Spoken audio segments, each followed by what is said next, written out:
Old Man Sinister again. Like I mentioned in the Mecha Frieza Super Strike guide, this is the team I took back over to fight him and had much more success.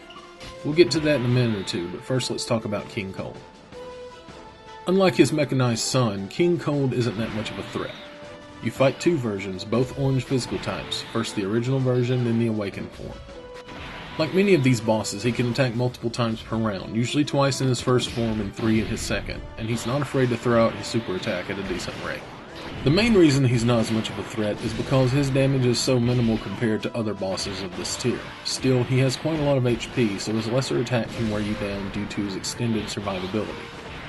To this end, you might want a little more healing than normal, but otherwise you shouldn't need much in the name of specialized items. For your team, probably goes without saying at this point, but 100 point cost limit, including your friend leader. You're also going to want to stick to red strength types for your team if you don't have a good excuse to use someone else, and in this fight you shouldn't need any kind of specialists like General Blue. You're still going to want to use super attacks as much as you can to wear that HP down, so boosting your ki with leaders and passives is essential, and the Strength Baba Treasure SSRs are very useful due to, stat-wise, being like high-powered awakened SRs with incredibly useful abilities. Finally, even though Cold doesn't deal a lot of damage, if you do debuff his attack, you can shrug his swings off like raindrops. Well, a light hell at least. This brings me to my team, the same one I used against Mecha Frieza, despite not being featured in that video. One of the biggest problems with making this team yourself is going to be that one of the star hitters, Strength Great Saiyaman, only drops during an event that hasn't repeated in a long while. But ideally that means it will be coming up again sometime soon, since we've gotten the Bojack event again and soon the Metakura event repeat.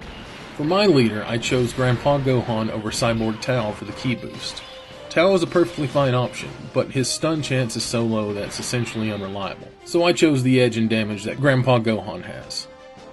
Second is Super Saiyan Gohan, Youth, Gentle-Hearted Warrior.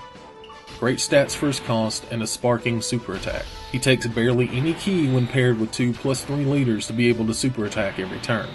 Now, here's the team members newer players haven't had a shot at. Strength Great Saiyaman, the Dokkan form of an event-exclusive character drop, and Strength Great Saiyaman 2, who needs medals from that event to Dokkan. The Saiyamen catch a lot of flack for not being that strong compared to similar options, and on their own that's true. However, when placed together, their bonus ki and attack power links make them some of the easiest to get, consistently heavy hitters, and as long as you keep them together, they can stack their attack and defense debuffs to seriously reduce any boss threat. Next is Majin Buu, Gotenks Absorbed, the strongest Majin. I lamented not having him in my Ultimate Gohan guide, and it seems someone was listening. He's a baby nuker and he seals supers, so he shuts down Cold's only hope of dealing real damage. Last is Bojack, Galaxy's most evil. He gets a large attack buff when using super attacks.